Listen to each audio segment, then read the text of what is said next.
Залуу төрх төгсөн эхнэрээ гэрт нь олон хоногоор орхиод найзуудтайгаа алга болсон. Бүсгүй түүний хойноос маш их залгаж, мессеж бичиж, чат явуулсан боловч нэг ч хариу ирэхгүй байжгаад нэг л өдөр гинэтхэн ороод ирсэн. Энэ олон хоног хайцсан бэ, юу болсон бэ гэдээ асуугаад бүсгүй нэгэн чочрон мэдээг олж мэдсэн нь түүнийг араар нь хуурсныг олж мэдсэн.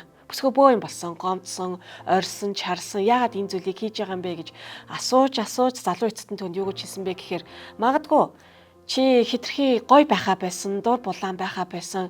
Герман ч гэсэн орж ирэхэд тийм таатай орчин биш болсон учраас би гэртээ ирэх хүсэлгүй байгаа юм шиг байна гэж өөрийгөө илэрхийлсэн.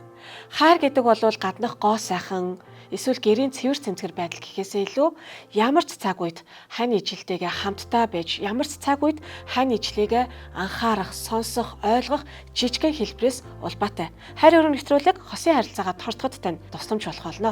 Хайр өргөтөө хамтдаа байгаарай.